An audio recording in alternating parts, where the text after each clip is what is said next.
आइए इस विश्लेषण में डीप डाइव करते हैं। आज हम बात करने वाले हैं एक ऐसी कमाल की टेक एम्पायर के बारे में जो साउथ इंडिया के एक छोटे से गांव से शुरू होकर आज 150 से ज्यादा देशों में अपना धंका बजा रही है। सबसे हैरानी की बात क्या है, इस कंपनी ने कभी किसी से एक पैसा एक्सटर्नल फंडिंग नहीं ली। ये पूरी तरह से बूटस्ट्रैप्ड हैं। ये एक ऐसी सक्सेस स्टोरी है जो सच में होश उड़ा देती है। 1 लाख करोड़ रुपए, ये कोई छोटा मोटा वैल्यूएशन नहीं है। और ये नंबर इसलिए और भी ज्यादा माइंड ब्लोइंग हो जाता है क्योंकि इस कंपनी ने आज तक टीवी पर कोई बड़ा एड कैंपेन नहीं चलाया और ना ही कभी किसी वेंचर कैपिटलिस्ट से करोड़ों रुपए उठाए। फिर भी आज ये सीधे गूगल और माइक्रोसॉफ्ट जैसे टेक जायंट से भिड़ रही है। तो आखिर इनका मॉडल बाकियों से अलग कैसे है? एक तरफ तो वो ट्रेडिशनल सिलिकॉन वैली का रास्ता है, जहां भरी भरकम वेंचर कैपिटल और करोड़ों का एड स्पेंड चलता है। लेकिन दूसरी तरफ है ज़ोहो। इनका अप्रोच बिल्कुल हटके है। रूरल इंडिया में फाउंडेशन, कंप्लीटली बूटस्ट्रैप्ड और जीरो एड स्पेंड। ये एक बिल्कुल ही अनकन्वेंशनल और प्योरली ऑर्गेनिक तरीका है ग्लोबल डोमिनेंस हासिल करने का। फाउंडेशन और अर्ली सक्सेस। आइए देखते हैं कि ये सब शुरू कैसे हुआ। ये पूरा सफर शुरू होता है श्रीधर वेम्बू के विजन से। प्रिंसटन से पीएचडी करने के बाद वो क्वालकॉम में एक वायरलेस इंजीनियर के तौर पे काम कर रहे थे, पर उन्हें कुछ और ही करना था। तो 1996 में उन्होंने अपने भाई कुमार वेम्बू और दोस्त टोनी थॉमस के साथ मिलकर एडवेंटनेट नाम की कंपनी शुरू की। फिर 1998 के एक टेक एग्जीबिशन में उनकी मुलाकात एक जापानीज क्लाइंट से हुई, जिसे एक अफोर्डेबल सॉफ्टवेयर की तलाश थी। बस यहीं से उन्हें अपना पहला बड़ा इंटरनेशनल डील मिला और उनका रेवेन्यू सीधा $1 मिलियन तक जा पहुंचा। इस तेजी से बढ़ती ग्रोथ ने पूरे मार्केट में हलचल मचा दी। इनकी शुरुआती कामयाबी इतनी शानदार थी कि सेल्सफोर्स जैसी बड़ी कंपनी इनकी तरफ आकर्षित हुई। उन्होंने सीधा $25 मिलियन का एक मैसिव बायआउट ऑफर दे डाला। एक पल के लिए सोचिए, उस वक्त इतना बड़ा अमाउंट। लेकिन यहीं पर श्रीधर वेम्बू का सॉलिड कन्विक्शन सामने आया। उनका मानना था, ये सिर्फ एक कंपनी नहीं, हमारा सपना है और सपने बेचे नहीं जाते। और उन्होंने उस $25 मिलियन के ऑफर को सीधा ठुकरा दिया। और पता है, ये फैसला बिल्कुल सही साबित हुआ। 1999 आते आते कंपनी का टर्नओवर $10 मिलियन को क्रॉस कर गया और इनकी टीम में 115 लोग हो गए। सर्वाइविंग द .com क्रैश, ये हर टेक कंपनी के लिए एक बेहद मुश्किल दौर था। 2001 के आसपास जब .com बबल बर्स्ट हुआ तो पूरी टेक इंडस्ट्री में हाहाकार मच गया। स्टार्टअप्स रातों रात बंद होने लगे, एडवेंटनेट के क्लाइंट्स भी अचानक से गायब हो गए और उनकी सेल्स सीधा जीरो पर आ गिरी। ऐसे क्रैश के वक्त आमतौर पर कंपनीज लेऑफ्स शुरू कर देती हैं, पर श्रीधर वेम्बू ने एक मास्टर स्ट्रोक खेला। उन्होंने एक भी एम्प्लॉय को नौकरी से नहीं निकाला। इसकी बजाय पूरी की पूरी टीम को 100% रिसर्च एंड डेवलपमेंट में लगा दिया। और इस इंटेंस R&D फोकस का नतीजा क्या निकला? मैनेज इंजन 2002 में लॉन्च हुआ। ये एक बेहद अफोर्डेबल सॉफ्टवेयर स्वीट था।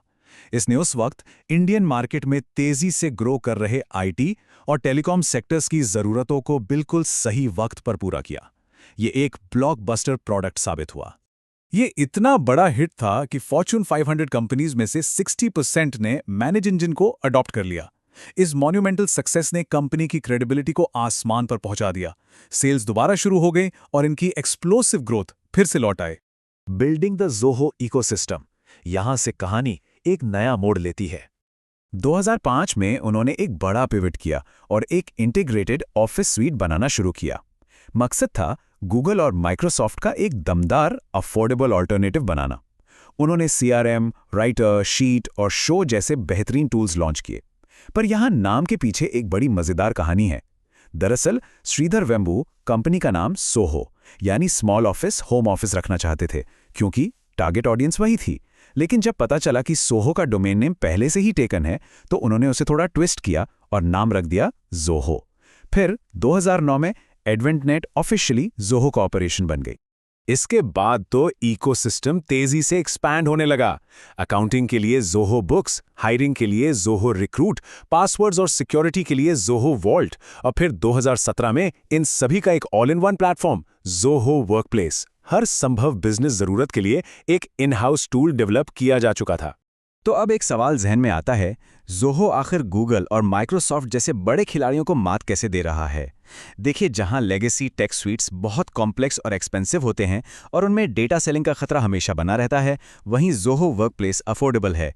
इसका इंटरफेस बहुत सिंपल है और सबसे बड़ी बात, इस पर कोई एड्स नहीं आते और 100% डेटा प्राइवेसी मिलती है। इसके साथ ही इनका 24/7 ह्यूमन कस्टमर सपोर्ट इन्हें एक अलग ही लेवल पर ले जाता है।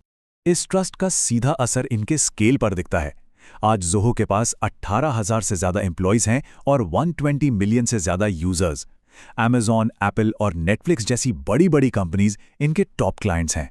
खासकर 2020 के पेंडेमिक के दौरान, जब हर कोई अचानक रिमोट वर्क पर शिफ्ट हो रहा था, तो ज़ोहो के इन्हीं टूल्स ने हज़ारों बिजनेसेस को डूबने से बचा लिया था। द ज़ोहो स्कूल रेवोल्यूशन, इनका सोशल इम्पैक्ट भी किसी टेक इनोवेशन से कम नहीं है। 2005 में शुरू हुआ ये एक डीपली इम्पैक्टफुल सोशल इनिशिएटिव है, जिसने ट्रेडिशनल कॉलेज डिग्रीज के कॉन्सेप्ट को पूरी तरह से बाईपास कर दिया। उनका ये रेवोल्यूशनरी मॉडल 3 आसान स्टेप्स में काम करता है। पहला, ये सीधा 10th या 12th पास स्टूडेंट्स को सिलेक्ट करते हैं। दूसरा, उन्हें 6 महीने की इंटेंस कोडिंग और सॉफ्ट स्किल्स ट्रेनिंग दी जाती है। और मजे की बात यह है कि पढ़ाई के दौरान ही 10,000 रुपये का मंथली स्टाइपेंड भी मिलता है। और आखिर में, ट्रेनिंग के बाद सीधा ज़ोहो में एक high paying job.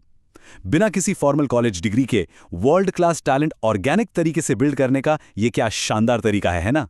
Stepping into the future, अब देखना है कि आगे क्या होने वाला है। एक छोटे से गांव से शुरू हुई ये कंपनी आज इतनी मैसिव हो चुकी है कि इसके फाउंडर श्रीधर वेम्बू लगभग $5.5 बिलियन की नेटवर्थ के साथ भारत के अमीर तरीन लोगों की लिस्ट में शामिल हैं। लेकिन सफर अभी खत्म नहीं हुआ है। ज़ोहो का अगला टारगेट अपनी ग्लोबल एक्सपेंशन को और तेज करना है। इस दशक के अंत तक हर देश में अपने डेटा सेंटर्स खोलने की प्लानिंग चल रही है और मिडिल ईस्ट, ब्राजील, जापान और मेक्सिको जैसे मार्केट्स में इनकी पकड़ लगातार मजबूत हो रही है। और अब सॉफ्टवेयर से सीधा सिलिकॉन की तरफ। जी हां, ज़ोहो अब सिर्फ सॉफ्टवेयर तक सीमित नहीं रहने वाला।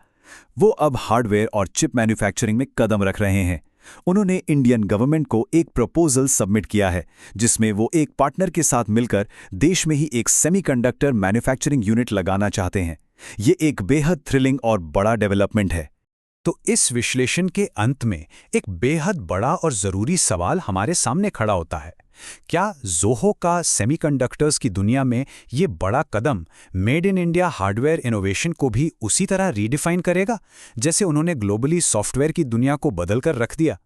क्या एक बूटस्ट्रैप्ड रूरल कंपनी हार्डवेयर जैसे दुनिया के सबसे मुश्किल और एक्सपेंसिव फ्रंटियर पर राज कर पाएगी? ये एक ऐसी कहानी है जिसने वाकई आगे और जानने के लिए पूरी तरह से उत्सुक कर दिया है।